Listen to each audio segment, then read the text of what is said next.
And we're live, everybody. Welcome to the Mod Brothers Present Sunday Spotlight. We're a little bit fashionably late, but that's just because we're with the cool kids. This show's kind of aimed at introducing content creators and people in the community in kind of a different light. We like to try to do a little bit different interview than everybody else does, and we'll start with the interview, then we'll turn the wrenches and kind of have a little fun. With me, as always, I have my co-host Mox Rocks, who now hails Dayton. How's it tonight, bro? You doing all right? I'm pretty good. I was informed I am the devil, so I thought I would embrace that. We got some good people in the chat. Biden, Candy Lover, Sith's here, Wookiee Supremacy, Anthony, Dark Gift Comics. Good to see everybody. We'd like to introduce our guest tonight. We have with us Mr. 19K Fox, the stud muffin of YouTube, the panty dropper, the man, the myth, the legend. Would you like to introduce yourself to everybody, Fox? I can't follow that up. You kidding me? Yeah, everything he said. Hi, everybody. For those of y'all who don't know, my name is 19K Fox. I'm on YouTube. Been on YouTube for a little while now. Since about March, got really serious. Talk a lot about movies. Something I'm passionate about. Comic books. A little bit of Star Wars, as you can see. It's another one of my big passions. And I'm just glad to be here. Thanks for having me. Oh, it's a pleasure to have you, bro. I know you've been on some of our Name That Tune strings. It's always a pleasure to have you around. I was the first loser, the first runner-up. Second place is the first loser. That's right. Shaker bake last. Yeah. We'll jump right into it. I'm going to start with kind of a controversial question that I don't know if you'll be comfortable with or not, but is it true in your spare time you're a underground battle rapper? Oh, wait a minute. That was for Mox's interview next week. Oh, okay. Yeah, sorry. I looked at the wrong sheet. You grew up in Texas. Growing up in Texas, did you do like the stereotypical Texan things like play high school football, shoot guns, stuff like that? I shot a lot of guns. Many guns from a very small age. But unfortunately, I was a little too skinny and unathletic to play football. So my sport of choice was track and cross country. Okay. But other than that, yeah, a lot of gun shooting. We lived way out of town, probably about 12 miles from school. So there was a lot of run around in the pasture with bare feet and living the good life. That is the good life. A lot of people don't think that nowadays, but that's definitely the good life. I think it is. Living out in the country, being close enough to stuff you need, but far enough away that you're not too close to it. Exactly. For people that don't know, you were in the military. You're a military veteran. You started Army basic training 8 days after you graduated from high school. Yeah. Did you plan it that way, or what motivated you to sign up and leave so soon after you graduated? Well, I signed up a year early. There was an early enlistment program, and I don't think that there was any money tied to that. I just knew that I didn't want to go to college, and I wanted to get out of the house. Not that I didn't love mom and dad and all that, but I needed to go. And my grandfather had served. Actually, both my grandfathers had served. They were in World War II, and I had some uncles that served. So I kind of was drawn to that anyway, and so I figured, hey, why not? So I go into the recruiter and I talk to him, and they showed me this big flashy video, and I signed on the dotted line. Okay, you did the delayed entry program, I think is what they call it. Yeah, I had some friends that did that for different branches of the service, like their senior year of high school. Yep. So where did you do your I guess your basic training and then your actual job training at?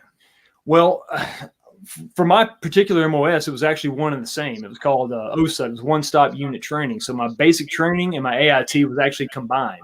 So I spent 4.5 months at Fort Knox. Which is funny because I grew up in Louisville, which is not that far from Fort Knox. Spitting distance, yeah. Yeah. And yeah. I love Fort Knox. I've been to the Patton Museum. Yeah. And actually, when I was in high school, I was in Navy ROTC, and we got to go to Fort Knox and get in the tank simulators one time. That was pretty amazing. What year did you do that? It probably would have been 94, 95-ish. Yeah. I'm sure their simulators are way cooler now than they were when we went. I was in 95, and it blew my mind. Yeah. Yeah. So coming from a small town, being a country boy, was adjusting to like barracks life, military life. Was that a hard adjustment for you? Yeah. Well, it was. It wasn't that I was used to lavish accommodations, but the fact that I had guys from all over the country living together, close proximity, figuring that out was really weird. Just because I really hadn't traveled much when I was, I was kind of on the farm, out in the country, and just sort of that's where I stayed. I did have one overseas trip when I was 15, but that was kind of a foreign exchange thing, so it was pretty controlled. So yeah, it was a challenge. It was interesting, and then of course all the stresses of basic training, living that extremely strenuous, confined life. No decision is yours anymore. You're not you anymore. They shave your head. They break you down so they can build you up. The same thing that you've heard 1,000 times. But it was a really odd experience for me because of my looking back at it now. I've lived almost in seclusion, really. I mean, other than school, we were pretty well isolated. So having that many guys around each other for you're up for 18, 20 hours a day. It was an adjustment, to say the least. Well, I could see that. I mean, you being a small town Texas boy, and all of a sudden you're living with people from New York, Chicago, Boston, California, all these horrible places that you and Mox don't want to go. Sorry to anybody in the chat if they live those places, but it's a totally different experience. Yeah, I could see that being a whole new world. You're all of a sudden thrust into this small space with all these people, forced to live with each other. Good thing is we were all going through hell together, so it's funny how that they've got that figured out over 200 years. They figured out that if you strip everybody down, doesn't matter where they come from. Eventually, your common agony and pain bonds you together, and then you figure out a way to move forward. The enemy of my enemy is my friend. Exactly. It's kind of we all hated drill sergeants, so we had a common foe. Did the other guys in the military give you a hard time for being such a sexy bastard? They gave me a hard time because I couldn't drink as much as they could. I always got crap for that. Yeah, I was always thin, and I just didn't have I guess maybe the body weight of the practice to really put them down like they did. So that was what I got the crap for. So I learned how to nurse it, and make it last all night long. But that took about 2 years of a lot of mistakes.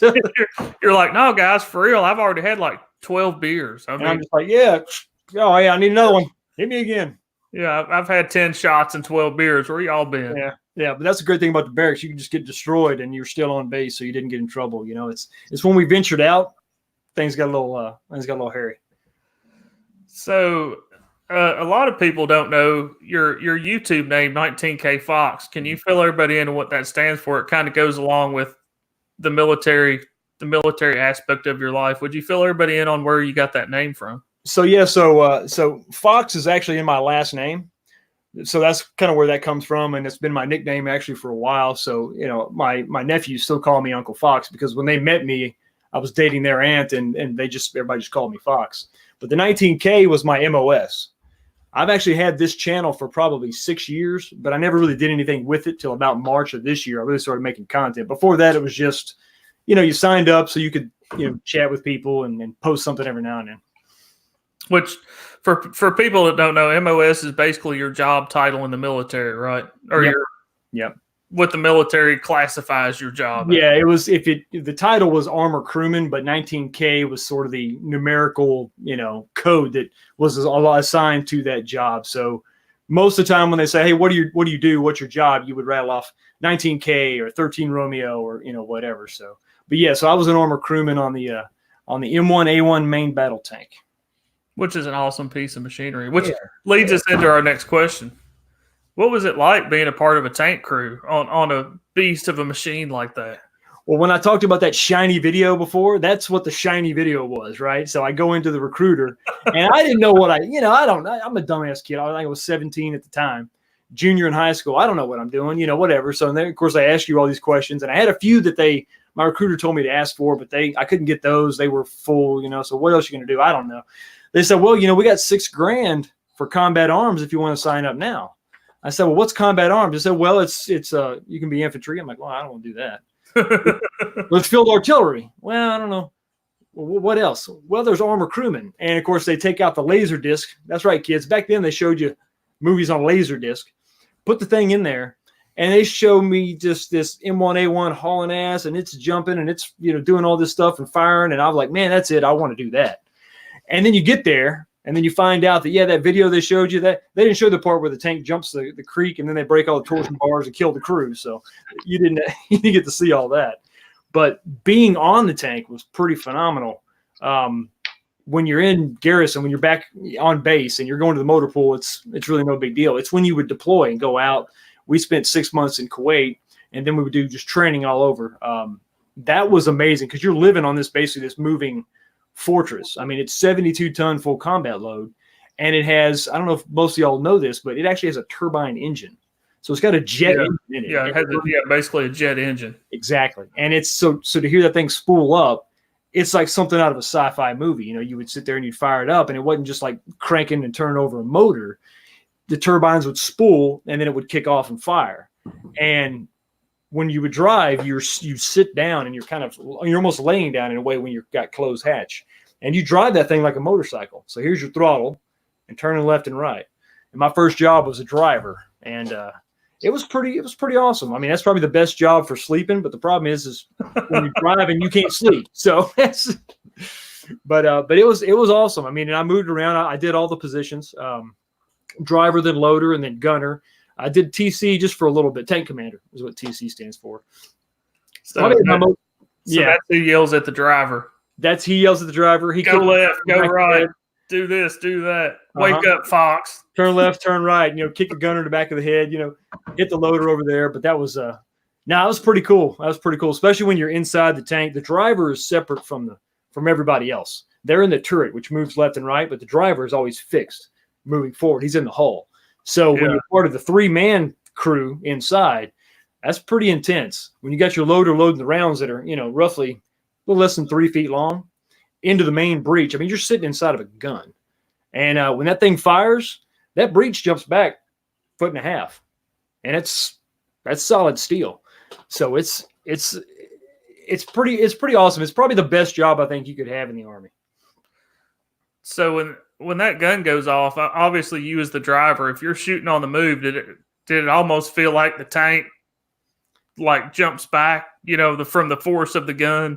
It slows down or hesitates? It's not really. That's what's kind of badass about it. I mean, the whole thing is hydraulic, but the only time I really felt it as the driver is when we were sitting still and you could feel it rock back. When he would fire as we were moving, I'm not sure how that's compensated, but it's compensated in a way that you can continue to drive, and he can fire and acquire his next target. And I don't really miss too much of a beat. I mean, obviously I felt it, but the whole thing didn't just rock back like you would think. Yeah. For those that aren't familiar with the military, from us talking to you, your company's Master Fitness NCO, what does that entail? Well, they give you a really cool patch. Oh, man. Yeah. Wait a minute. This is my old PT. It's my old PT sweats here. And that's the little patch they give you. Now, when you become an NCO, you get the great thing about becoming an NCO is that you got your E5 rank on, and you get put in charge of all the crap that the officers don't want to get put in charge of. So one of those things is Master Fitness. Now, to qualify for Master Fitness, you have to maintain a PT score, a physical fitness score, of 290 or above, 300 being the max. And because I maintained that, and I was an NCO, fairly squared away, I was tasked with that. So that was something I was pretty proud of. And I don't know if you mentioned it yet or not, but NCO, is that non-commissioned officer? Yes, that is non-commissioned officer. So I didn't go to West Point or college and then join the Army as an officer. I joined the Army right out of high school, PV1, guy with no rank on my shoulder, nothing. And I made E5 just under 3 years. And during peacetime, that was actually pretty quick. And that's the highest enlisted rank you can achieve, right? Without making the step up to go to like officer school. No, you can continue on being a non-commissioned officer. I was an E5, which is 3 chevrons. And then you can continue on. You can go be a staff sergeant, sergeant first class, and so forth and so on. You can continue up. But that was specialist is the last rank before you become a non-commissioned officer. Okay. Yep. So you've talked a little bit about tank life and that you were deployed overseas. What were some of your best experiences you had in the military? I thought, generally it's, camaraderie and all that, and becoming a man and becoming self-sufficient and really walking with your head held high and all that, which is something I kind of struggled with before. Part of me wanted to get out of the house because I didn't really know who I was or trying to find my place, and all that, and gaining some confidence. So that didn't come really for me until I was in the military. But the best thing I could really point to is when we were in Kuwait and the whole platoon. Now, the platoon is made up of 3 squads. I'm sorry, the company is made up of 3 platoons. So we had 3 platoons worth of tanks, which is 4 tanks in each platoon. Okay, so you got 12 tanks plus 2 headquarters tanks. And we're rolling in formation, closed hatch. And I'm looking over and I'm clocking 60 miles an hour, 70 tons. I look in my side periscopes and I could see all the tanks on my left and right in formation. And everybody's just hauling ass, kicking up dust. That was the most badass thing I've ever seen or been a part of. Just everybody just rocking, because when we're live fire, it's 1 tank at a time. It's really not, and it's not fast paced. When we were just hauling it and we just, the command came over, open it up. And that was just, to me, that was the pinnacle. That was just badass. So you served for 4 years, then you went to work in the civilian field. What about the civilian field was more attractive than shooting things with a tank and staying in the military? Well, I at that point I was married and I was a dad, and okay. There was not a lot of reasons to stay in. Bill Clinton was my commander in chief, and he was drawing down the military. So when it was time for Sergeant Fox to go in there and talk to the re-enlistment guy, I didn't get offered anything. They said, well, we can maybe give you a choice of duty station, but that's it. So the decision was kind of pretty easy to make. I had done my 4. I had a great time, but it was just time for me to go. So we went back to Texas for a while before we moved back up here where she's from. Okay. Yeah. A buddy of mine right out of high school went in the Navy, and he was a short guy. So like they attracted you to tanks, they attracted him to submarines. Yeah. And being on submarines, you kind of get your choice of duty stations. So that lucky little dude did like 20 years at Pearl Harbor in Hawaii. Damn. I was like, man. That could have been worse. Yeah. They don't have any tanks in Hawaii. I checked. Yeah. Yeah. They may need to work on that.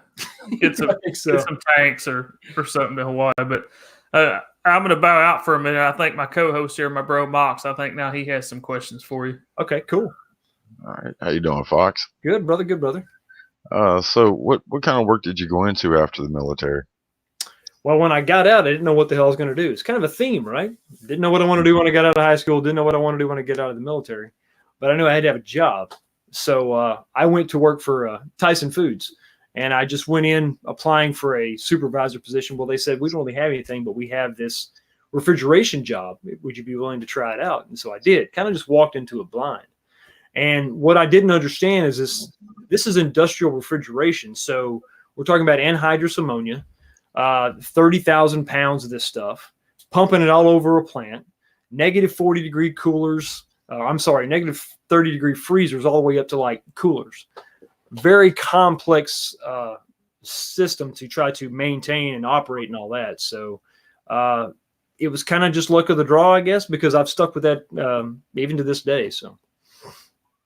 That's pretty cool. Did you end up going back to college for anything in this, or did they just do on the job training? Or I had to go back to college for specialized training. So I didn't go get a general degree. I got training for this. So I did RETA level training 1 and 2, which was for that was required to be to be an operator of ammonia systems. So that's where I started, and then as the years went on, I built on that. I went to a couple state colleges where I got training in PLC programming and logic and some electrical courses and all that. Oh, that's pretty interesting. That is pretty specialized. Yeah. It was fairly necessary if I wanted to move up. I mean, I could have sort of just done the ammonia refrigeration thing and done okay with it, but my interests were little more technical, a little more varied, because I would interact with some of this stuff and I would have a question and maybe somebody didn't know the question. So I had to dig and find it. And then it just sort of prompted me to ask more questions and get into it a little more. And so it was kind of started me on a path of where I am now. So Well, that's kind of good though. I mean, if you're always challenging yourself, you always grow. yeah, I think no, it's a great way to be. I mean, you know, you don't want to get stale in anything in life, especially if you got to do something for the rest of your life, you know, work, you know, you might as well get into it some and try to grow as much as you could. Oh, what kind of challenges do you deal with now with your job? Well, now one of the biggest challenges is I travel a lot for what I do. I don't work at one plant anymore. I work for a different company that builds and services ice plants all over the world, really. And so logistics is always an issue. Coordination with engineering to have what I need on site when I get there. But probably the number one thing is actually getting a good idea of what the hell I'm walking into. There's not a lot of good intel, for lack of a better word, pictures, interviews with customers, pre-planning going in, having some conference calls to really get a good grasp of what's on site, what's the issue there. So there's a lot of showing up, getting the real idea of what's going on, and then coming up with an idea or a way to fix it, because I wasn't really prepared for what I walked into. Do you think the time you spent in the Army kind of prepared you to deal with, you know, the logistics of your job and interact with the different kinds of people you have to interact with? I think that's a really good question. I think that's probably the number one thing that contributed to me being as flexible as I am, because I think if I would have just stayed in that little town in Texas, my mind and worldview would have been very limited. Being forced to go bunk with a bunch of guys I never knew and never planned on, interacting with, traveling where we had to travel, changing some of my slang and my diction to communicate effectively with people, not being fake, but just understanding that these people don't know what the word y'all means, so I got, how do I change that? But working in this job now, I mean, I've been to Hong Kong, I've been to Mali in Africa, I've been to Barbados, Italy, and you've got to learn how to adapt. So no, I think it's if I could point back to one thing, that's probably definitely it. So what are some of the other things that you like doing in your free time that most of the people on YouTube don't really know about you?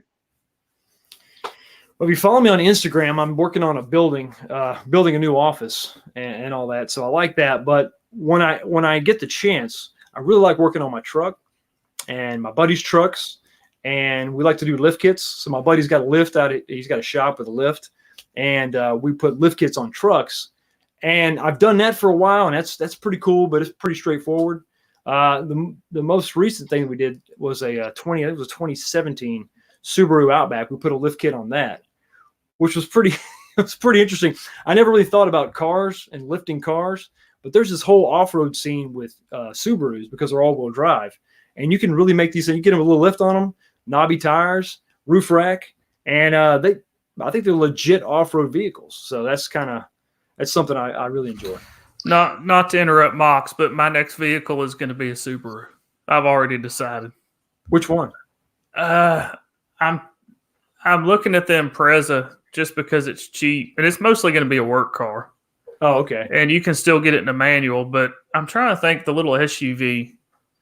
The Baja, the one with the little bed, the truck bed on it? No, the new SUV that's like their smaller SUV. Anyway, I can't remember what it's called. I'm trying to go between the two. I'm trying to decide between cool and gas mileage. Screw gas mileage. Let's get cool. I mean, V6, V6 is not bad on gas anyway. So, well, if I go Impreza, I'm going to go 5-speed, which makes you lose about 7 miles per gallon, but I don't care because I love a manual transmission. The fun factor goes up though, so it's fine. I'm sorry, Mox. I'm sorry to interrupt you, Mox. He was talking about Subarus. It made me think about buying a Subaru. We will talk about it in the pit of fire after the show. Hail Satan. So actually, one of my first cars was an actual five-speed stick. It was a Subaru inline three-cylinder two-door hatch and front-wheel drive, and that thing could go places 4x4s had trouble getting. That's pretty badass. Yeah, I would love to Subarus get are into a no-one impressive. truck. Which Subarus like stand out to you as far as like ones you really like to work on or you like to drive or see? I've messed around with the the Impreza is one. The Outback is probably, I think it's probably the most popular. So I've done those. I haven't done. I'm interested in the Baja, the little two-door with a little truck bed on it. It's it's not quite an El Camino. I mean, the bed is almost unusable, but it's interesting because it's the longer wheelbase. Normally, you want to go with the shorter wheelbase for rock crawling, but I think that there's some utility there. That I mean, I would love to dig into that one and see how it's different. I think the rear suspension's a little different, probably minor changes. For the most part, Subaru has standardized a lot of their stuff, but I think the Baja is something I'd really like to get into just to see what that's like, because I think you could really get a little nuts with that one. I'm sorry to interrupt again. The Crosstrek. That's what I was trying to That's think the of. new one. Yeah. Yeah, the Crosstrek. I couldn't remember. You Rough can, Country just came out with a lift kit for that's less than $300, I believe. and you can order it with a 6-speed. A manual 6-speed, which I'm sure you knew what I Come was up to talking Cincinnati. We'll put a lift kit on. about. Okay. I'm sorry. Back to you, Mox. I'm going to be in the burning pit of fire when we get done. So people that do know your channel already, they're in love with your 2-minute reviews that you do on movies and stuff. Thanks. So did you take the 2-minute reviews idea because that's how long it takes to drink a shot, or was there a greater plan here? Where did the 2-minute come from? I guess it sounds a little ridiculous, a 2-minute review, because if you ever type in review in YouTube, movies, games, whatever, they're 15, 20 minutes, maybe you can find a guy that's doing something about 8 minutes, but the main, I guess, idea was no one's doing something that's within any time frame. Nobody says the 10-minute review or the 5-minute review. Nobody says that. But the 2-minute review, especially for a small channel like me, I wanted to be able to grow an audience. So I need them to understand, what do I think is a good movie? What do I like? What do I don't like? Get them a quick answer. Hopefully they'll see that. They'll watch the movie. Maybe they'll agree. Maybe they'll look forward to my next one. And then hopefully stick around and sub, and then we can get into the weeds with some of the longer videos that I do. But 2 minutes just sound like it sound like 2-minute rice or something, like instant, like a Hot Pocket or something, I just like it. Who doesn't have 2 minutes? I'll give this guy a chance. I've got 2 minutes, let me see what he's got to say.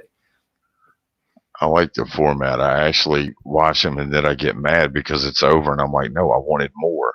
Oh, great. So it works, it's a good catch. Good. Thanks. So if you could have one thing on YouTube more of and less than, what would they be? I think as far as content goes, it's all out there. I would like some of it a little more refined. I like to be able to find, like more instructional stuff, in-depth stuff like, lift kits and all that and step-by-steps. But a lot of the manufacturers have that covered. I think if there was something though I could really see on YouTube, I would like to see, a representative from Lucasfilm goes on YouTube and has a live stream where they interact with people on YouTube that are passionate. Maybe they don't have guests on, and I'm not talking about George Lucas comes on YouTube. I think that would be nuts. You'd have just people freaking out. I love you. You don't want that. But just to have some sort of creative executive for whatever. I mean, Warner Brothers, Disney, whatever, actually come on YouTube. And if nothing else, if it's just a PR deal and they say, hey, listen, we are listening to the fans. We are interacting with the people that say they don't like or love what we do, and get that dialogue going. I think that they would be wise to do that. And I think that if nothing else, they'd have a little bit of buy-in from us.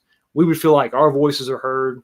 Whether they change what they do or not, I think that would go a long way to the fandom, the community. I mean, of any side, whether you're freaking, Phantom Menace or Grey Order or whatever, shill, it doesn't matter.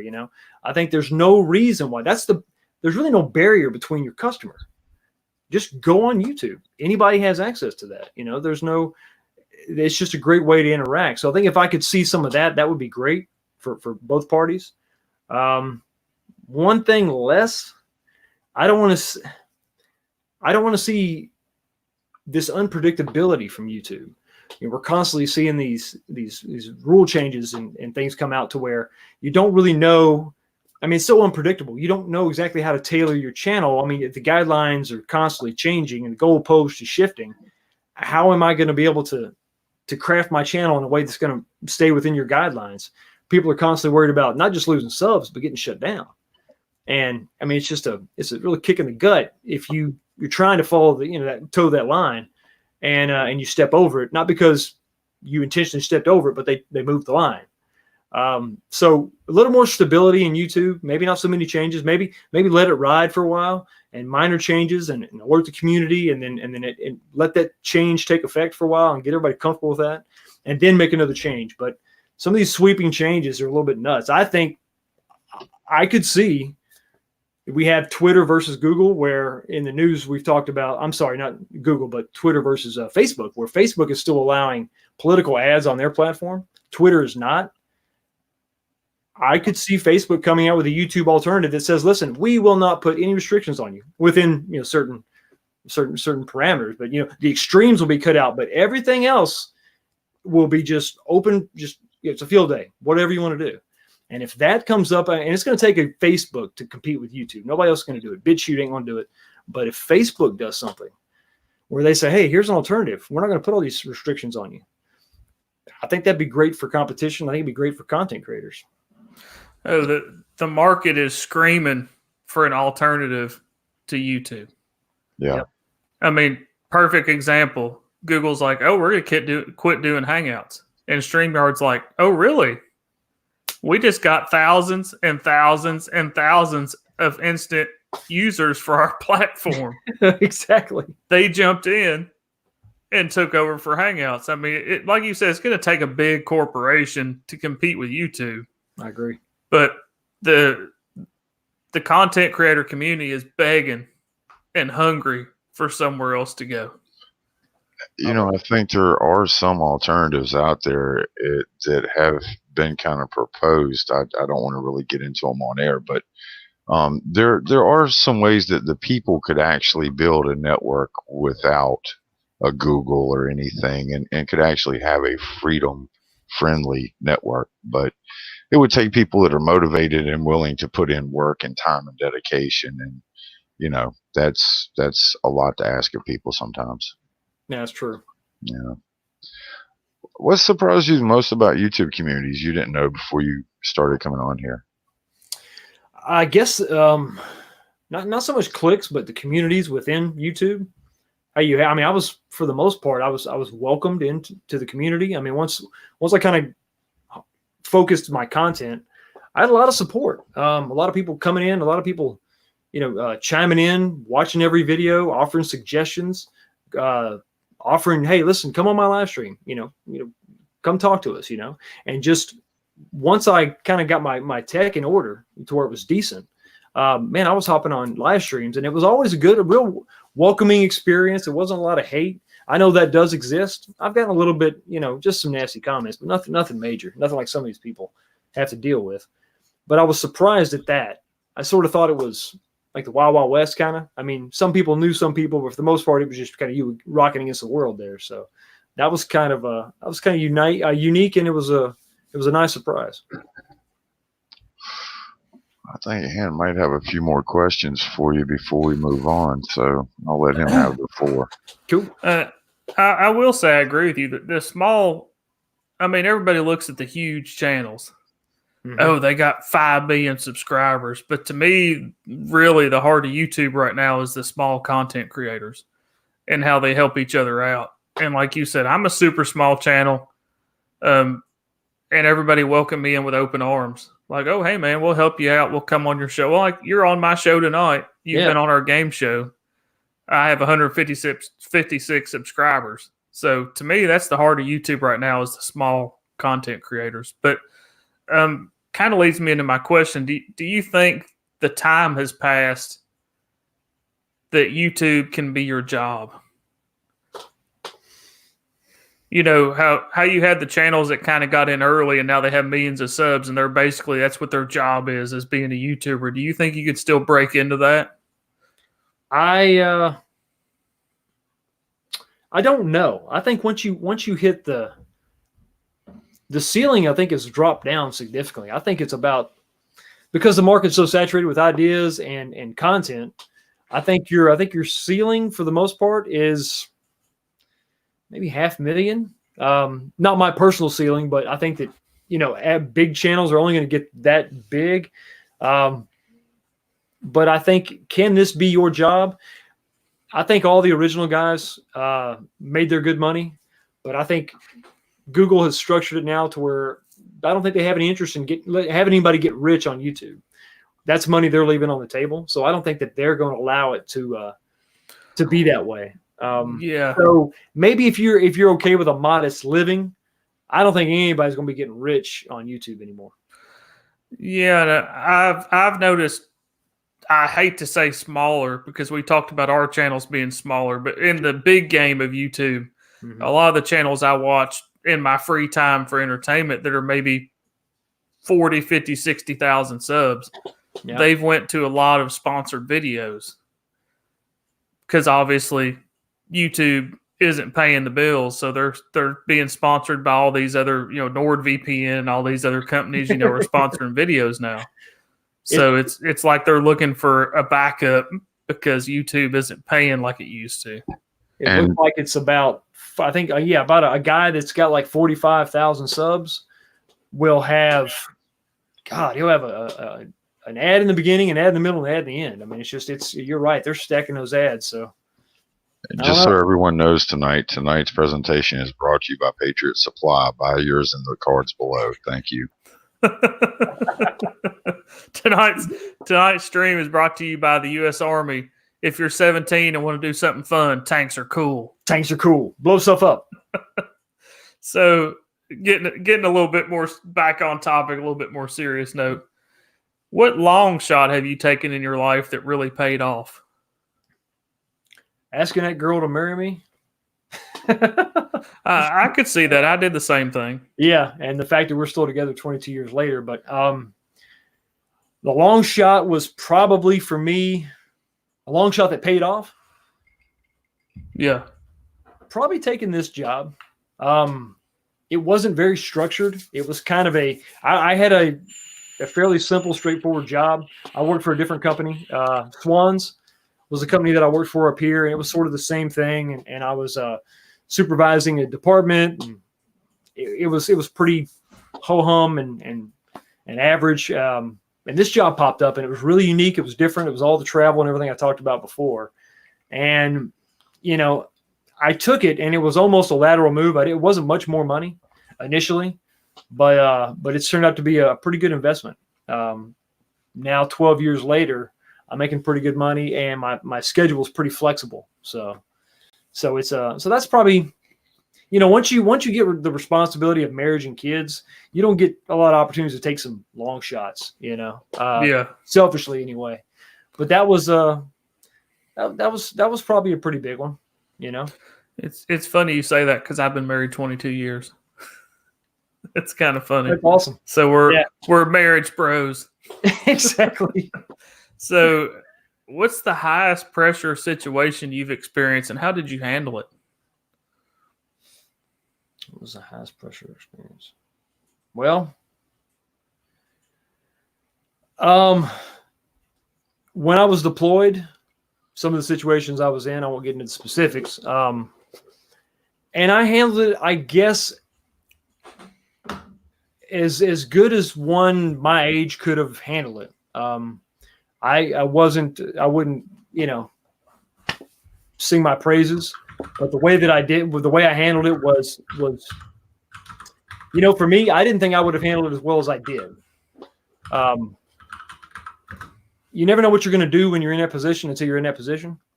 And I can say I handled myself in a way that I was proud, but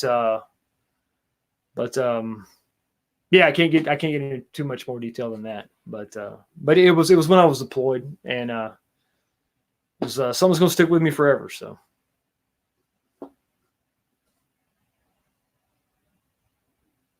You're still muted. I thought I clicked unmute. I'm a professional YouTuber. I thought I clicked unmute and I'm just sitting there talking.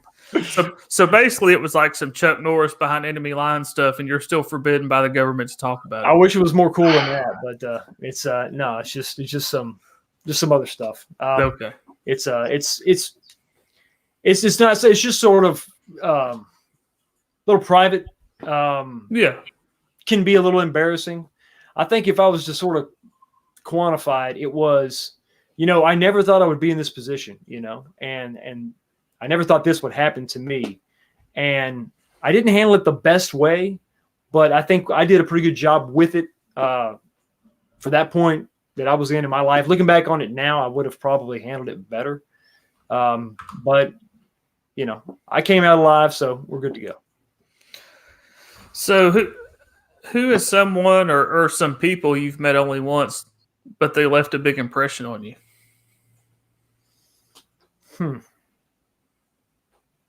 That's a pretty good one. Well, celebrity-wise, I ran into I didn't run into him. I actually sought him out.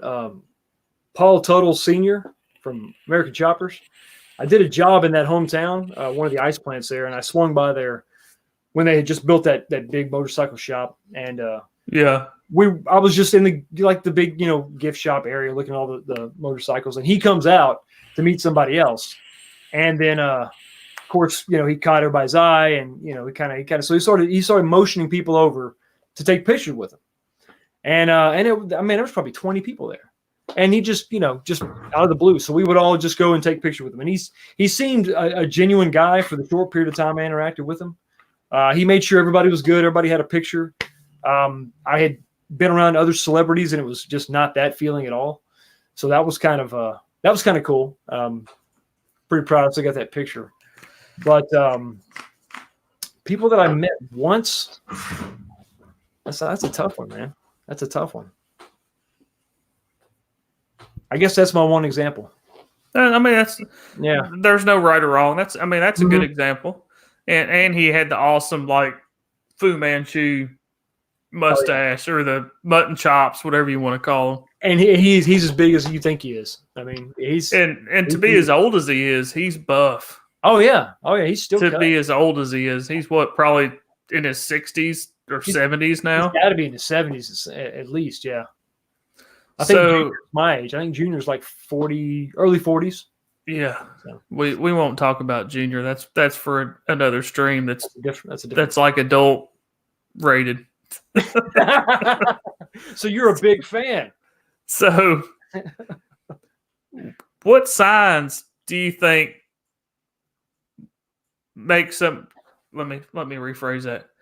What signs make you think somebody will go on to be successful? If you just meet somebody or you work with somebody or you know somebody as a friend, yeah, what stands out to you as a quality that you think, this dude, whatever he does, this dude's going to be successful in life, or he or she would have to be fair. The biggest thing right now, especially in this climate and culture and all that, anybody who's willing to work and stick with it, and just keep plugging away. Even if it doesn't work out quite the way they wanted, or they have roadblocks, or I guess it's really when I see them hit a roadblock or hit a challenge and they just attack it, but not just randomly, sporadically. It's methodical. They work at it. They know there's no easy way around it. If I see somebody constantly trying to cut corners or find an easy route, or maybe schlub some of the responsibility to somebody else, or they're trying to, network by kissing somebody's ass, it's all superficial. That's somebody that's gonna just, they're gonna ride a coattail maybe, but they're not gonna make it. When you see somebody down in the weeds putting their hand to the plow, in whatever way that is, that's somebody that, and they've got to have integrity. I guess those two have to be hand in hand. You got to do the work, and you got to have some integrity about you. You got to say you don't know. If I'm working with somebody and they pretend like they know what they're doing, that guy's going to get blown up. That guy's going to get hurt, And when I was young and dumb and stupid, I did the same thing. Oh no, I know what I'm doing. And then something happened. So if you're wise enough to say I don't know, and if you got enough backbone to know I got to throw my back into this and work on it, don't look for a shortcut. I think those two things that's crucial. I think to somebody who's going to be successful in anything. And that could be a homemaker, that could be a mom. She's going to wake up early, she's going to bust her ass to get the kids fed, house cleaned, bills paid, all that. She's not looking for any shortcuts or handouts. She's going at it, killing it, making that whole household work. Keeping everybody. That's the glue that keeps the whole family together. Doing a whole lot with a whole little. That's what my mom did. We were growing up, we didn't have much, and she made every holiday, Christmases feel like we felt like we were millionaires because Mama did that. And that she was the same woman that was out in the garden, taking jobs when she had to, cooking the most elaborate meals every day, doubling down on Sundays. And when you see that much effort, whether it's your parents or your coworker or your boss or anybody, you see that in them, it motivates you, and they're going to be successful. So that's kind of the end of our serious part of the interview. We're the Mod Brothers, so we like to turn the wrenches and change gears. So we're fixing to change gears on you, Fox. All right, let's do it. Oh shit! Here we go. This is a little section we like to call This or That. In order to get to know you better, Fox, we're going to ask you some questions. And it's very easy. There's no wrong answer. We're going to ask you a question, and there's two answers. You pick this or that. Hence the name. Name, This or That. It's kind of self-explanatory, but we like to try to get the people on our interviews. We like to try to get to know you a little better, let the community know you a little better. So I'm going to start it out at bourbon in a movie or beer in a bar. Bourbon in a movie. I kind of guess that's what you were going to say. That's pretty good. Yeah. Since you have the bourbon talks and you do movie reviews, I kind of guessed that one ahead of time. Yeah. Weekend at the range or weekend fishing trip? Weekend at the range, I think. Okay. Sports, college or pro?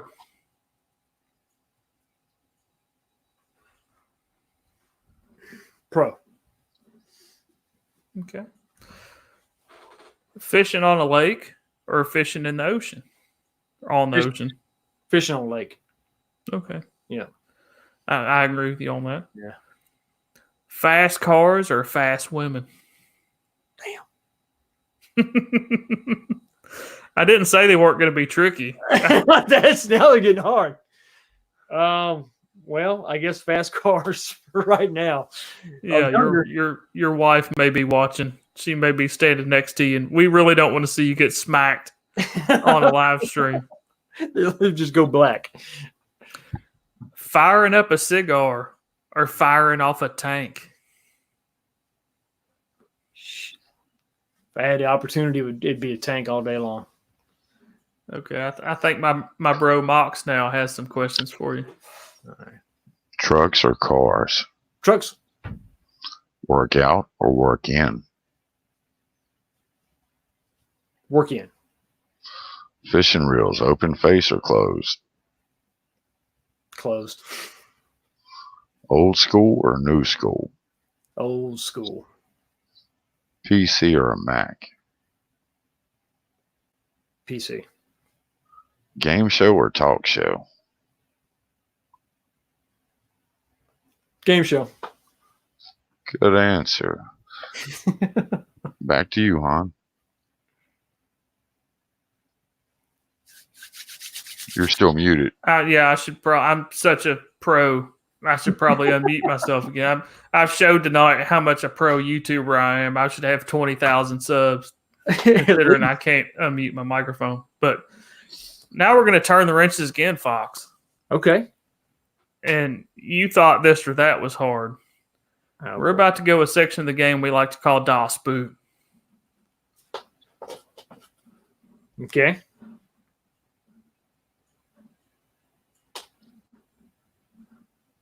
Das Boot.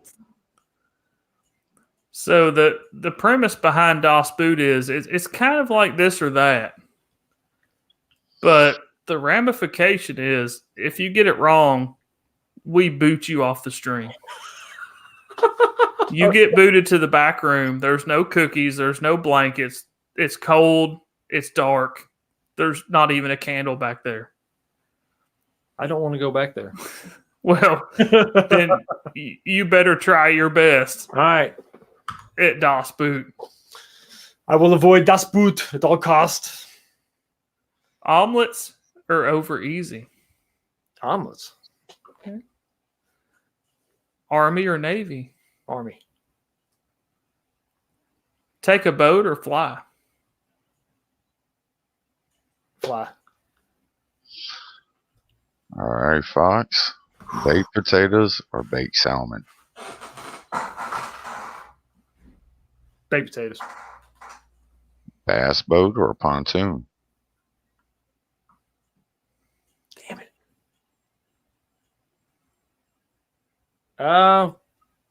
Pontoon. Apples or bananas? Apples.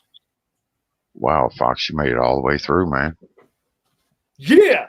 I'm just kidding, man. These are just throwaway questions. Here come the real ones. Oh, damn it. Yeah, there was no wrong answer for those. We just like to give You people like a hard credits. time. Yeah, Pontoon had me.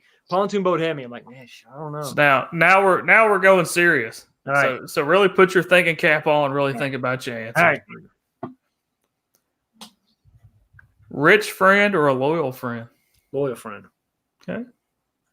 High tech or low tech?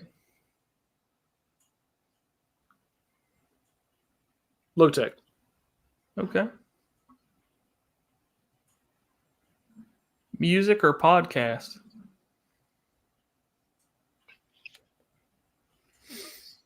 Music. Okay. So far, so good. Three-wheel spider or quad cycle? Quad. Das Boot. Das Boot. Das Boot.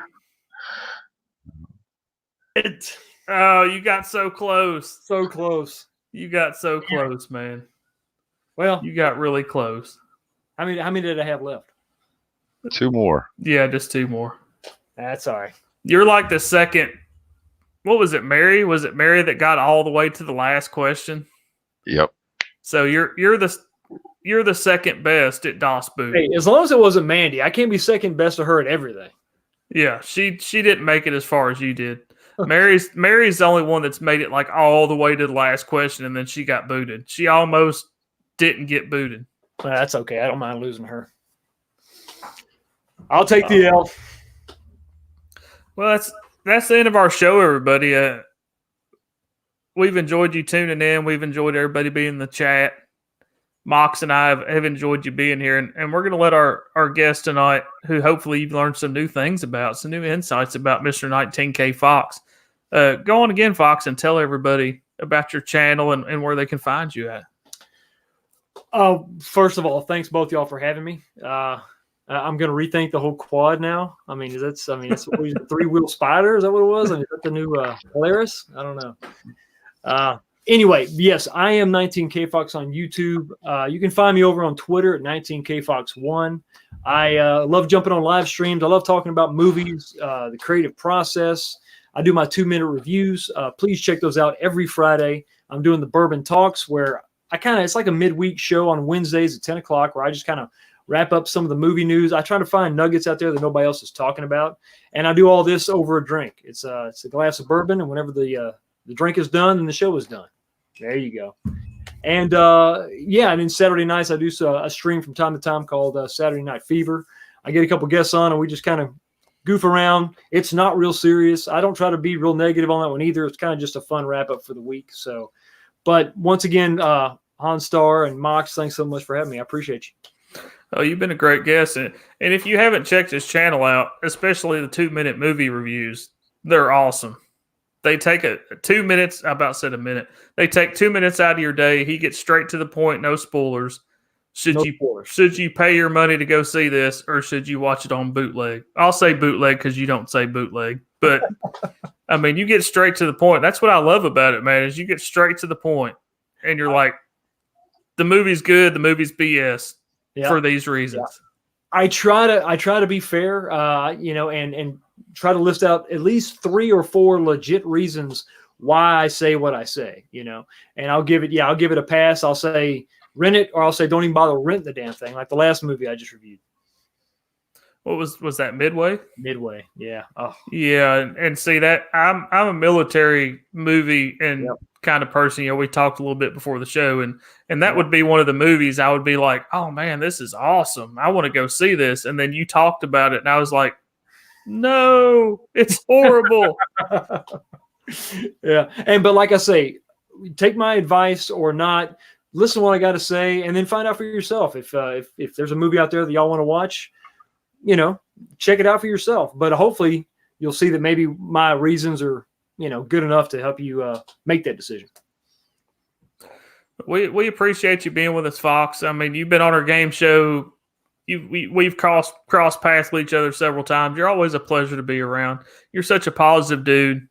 I hope everybody learned some new stuff about you tonight. A little bit more about Fox behind the scenes, so to speak. Fox, undercover Fox. But we appreciate everybody in the chat being here. DJ Odyssey, Sith, everybody, Anthony, Dark Gift Comics, everybody that's come through.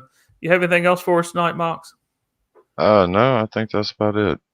Well, I will say, watch the Mob Brothers present Sunday Fun Day next Sunday at 10 p.m. where we're going to play Name That Tune, and I'm pretty sure Mr. Fox is going to be there. It's our game show stream where we play Name That Tune. It's just a fun, happy end of the weekend show. Relax. The weekend's over with. Let's have a good time before the blah Monday sets in. So I thank everybody for being here. From me and Mox, Fox, glad you're here. We'll see everybody next time. Everybody have a good night. Now we'll do the awkward wave until the stream actually ends.